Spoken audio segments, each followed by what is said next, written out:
This is the annual Hazardous Communications Training, Right to Know Training, Universal Precautions, Personal Protective Equipment for the Saratoga Springs City School District for the 2017-2018 calendar year.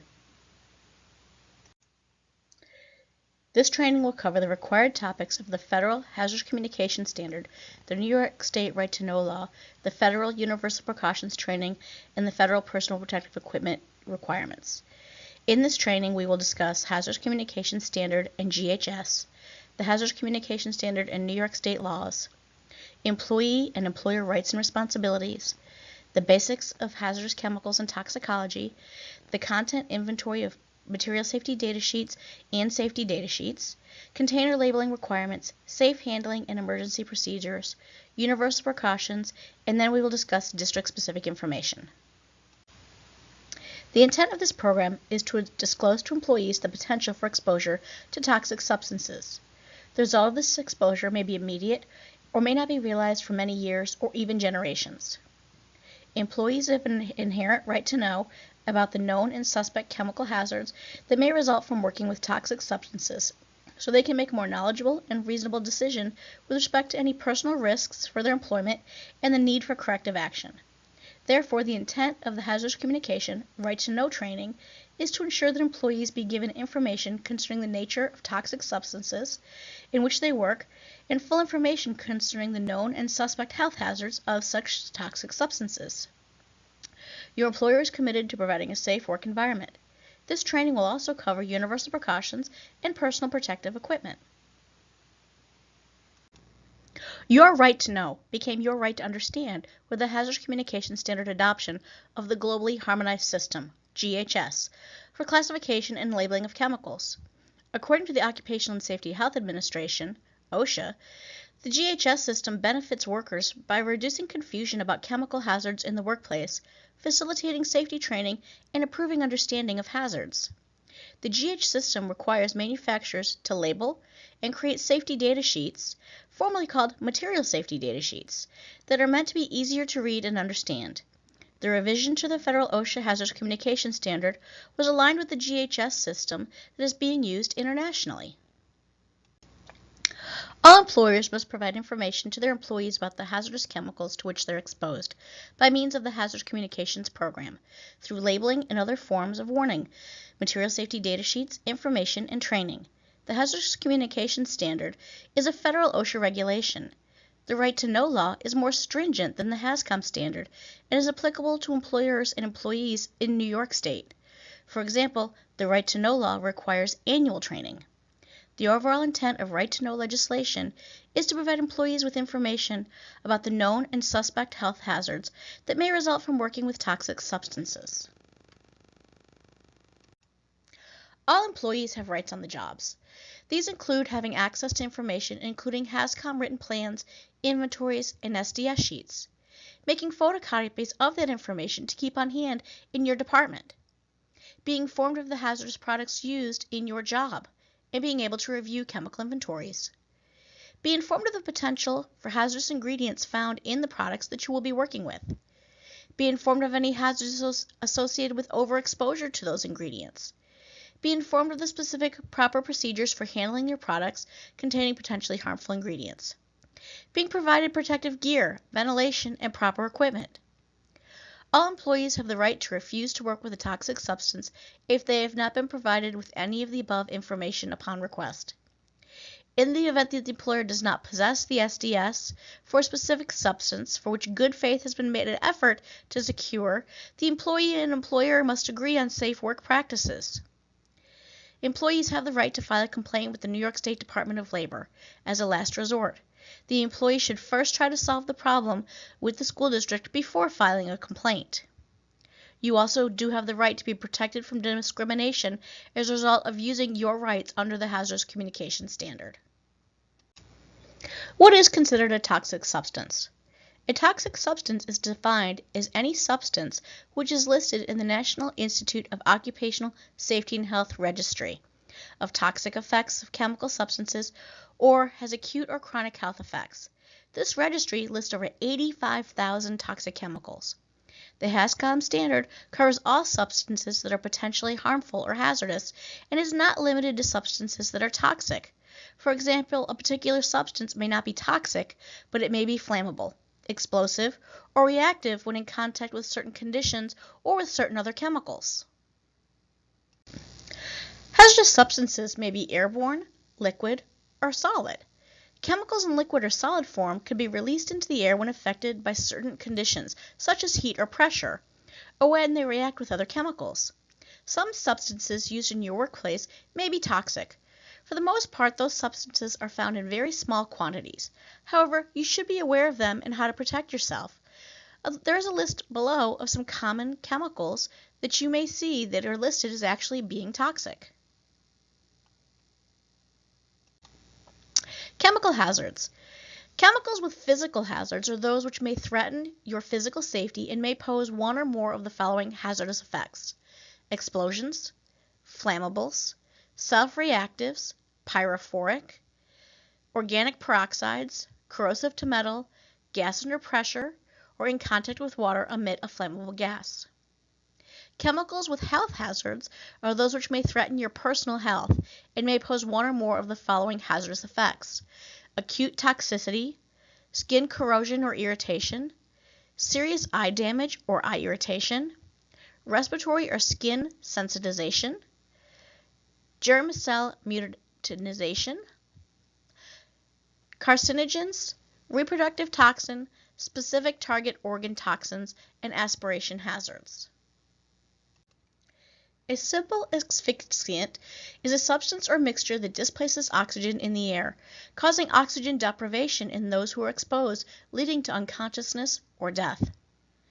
Pyrophoric gas is a chemical in a gaseous state that will spontaneously ignite in air at the temperature of 130 degrees Fahrenheit or below. Any combustible material can burn rapidly when it is finally divided into form. If such a dust is suspended in the air at the right concentration, it could become explosive. This is considered a combustible dust. Hazards not otherwise classified. This means any adverse physical or health effect that does not meet the specific criteria in the other chemical classes that were addressed in this section. A hazardous substance can come into contact with the body in several ways, including inhalation, skin or eye contact, ingestion, and injection. We call these routes of entry. Inhalation. Any airborne chemical can enter the body through inhalation. These could be vapors or mists from aerosol sprays, dust created from sawing or mixing powders, fumes from heated metals. Once in the lung, the substance can be absorbed into the bloodstream and affect other parts of the body. Skin and eye contact.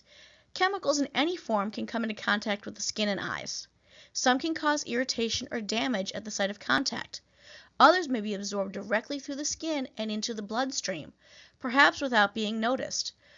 There they will travel to other parts of the body.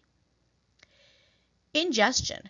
Primary liquids and solids can be ingested, although airborne chemicals can also be contaminated from food and cigarettes.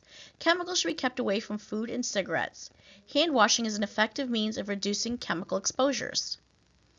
Injection. Injection may occur through a misuse of syringe needles, through accidents with broken glass, or other sharp objects that have been contaminated with chemicals.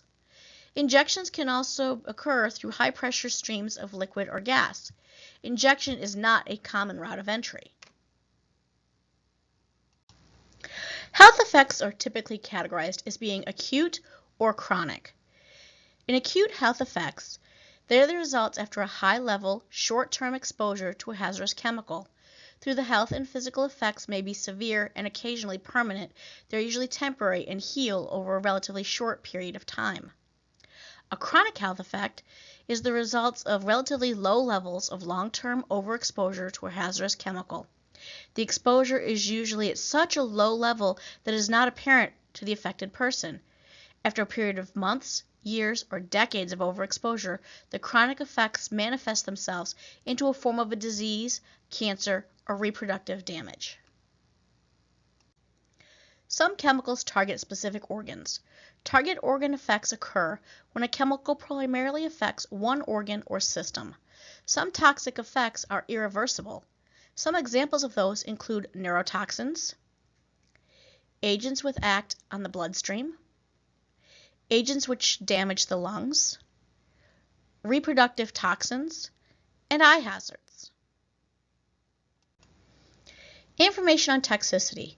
Threshold limit values and permissible exposure levels do not always precisely determine how hazardous a chemical may be. Typically, the lower the threshold limit value or permissible exposure level, the higher the potential hazard. For example, formaldehyde has a low permissible exposure limit because it has a high hazard potential. However, if you were to work with formaldehyde in a well-ventilated area, the hazard potential has been lowered, although the toxicity would remain the same. The product inventory and safety data sheets. The product chemical inventory is an index of all chemicals and products in the school that are considered potentially harmful in any way. Specific information on the physical properties of hazardous chemicals must be supplied on request by the employee in the form of a safety data sheet. The information contained in the SDS is to inform the employees of the properties of the chemicals. The school district has the necessary SDSs related to the chemicals and chemical products used throughout the school district. Access is available online using MSDS Online, as well as SDS binders. In the next few slides, we'll talk about SDS headings and directions to use MSDS Online.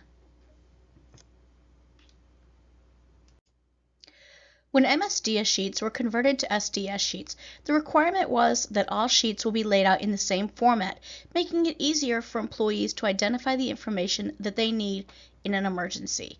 Please look at the slide so you can identify the 16-section format. Many people find it easier to use the web versus trying to look at something in a binder. To go to the web to look for SDS sheets, you can go to www.msdsonline.com. To use this, you will need a login and a password. The username is capital region, all small letters, and the password is safety. You can look at an MSDS sheet using our district name in the search for location, or just click on the search button and you can actually search a wide variety in their database. Container labeling requirements. Labels are meant to provide essential information about the hazards of chemicals you are using. The label is not intended to be the sole source of information. SDS sheets are provided to find the most information possible. However, warning labels are required to have pictograms, signal words, hazards, precautionary statements, the product identifier, and supplier information. There are two types of container labels: labels on shipped containers and workplace labels. Shipped containers are the original containers sent from the manufacturer. Workplace labels are labels that you must apply to a bottle or a bucket if you would transfer a chemical from its original shipped container into a smaller, more manageable size. This slide depicts common pictograms that you will see that many manufacturers will use regarding their chemicals. They've tried to standardize these pictograms to make it easier for employees to understand some of the hazards with products in the workplace. This slide shows a common sample container label. When converting from MSDS to SDS, the requirement also was changed for product container labels. Safe handling of chemicals. There are a number of ways that you can safeguard your health and physical safety when using materials. These include product substitution, engineering controls, safe work practices, personal protective equipment, training and communication, environmental monitoring, and personal monitoring. No matter how many precautions you take, sooner or later an accidental chemical spill will occur. Chemical spills must be cleaned up immediately. If the spill is of a scope where it cannot be cleaned up in-house, emergency procedures must be followed. Chemical injuries. For strong acids and caustics, eye wash stations must be in close proximity to the hazard. Eye wash stations and safety showers must not be restricted or blocked by temporary storage or objects in any way or form. In the event of a chemical burn to the skin, immediately flush exposed skin for 15 to 20 minutes. Do not scrub, and remove any contaminated clothing or jewelry. For chemical burns to the eyes, flush eyes with water for 15 to 20 minutes. In either case, always seek medical attention. For chemical fires, pull the fire alarm and evacuate the area. Do not attempt to fight a fire unless you are properly trained. Universal precautions are hygiene procedures used for blood or other potentially infectious materials. All tasks with the potential for exposure require the use of universal precautions to eliminate or minimize the potential for exposure. Whenever possible, encourage individuals to tend to their own injuries. When blood or other potentially infectious materials are present, anyone who gets hands-on should be following those universal precautions. To eliminate or minimize the potential for exposure, always wear gloves. Alert the custodial staffs to the situation so the contaminated surfaces can be cleaned and disinfected. Carefully remove blood-contaminated gloves. Dispose of waste in a plastic bag that's lining the trash receptacle. Wash hands thoroughly. Report the incident to your supervisor and the school nurse. Saratoga Springs City School District specific information. The Hazardous Communications written plan is located in the Facilities Office at 25 New Plainville Road. A copy can also be found in the Human Resources Office at 3 Blue Streak Boulevard. The building's chemical inventories and SDS sheets are located in the custodian's office in each building or in the nurse's office in the building.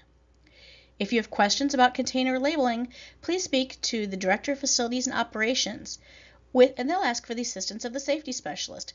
Remember, proper container labeling is everybody's responsibility.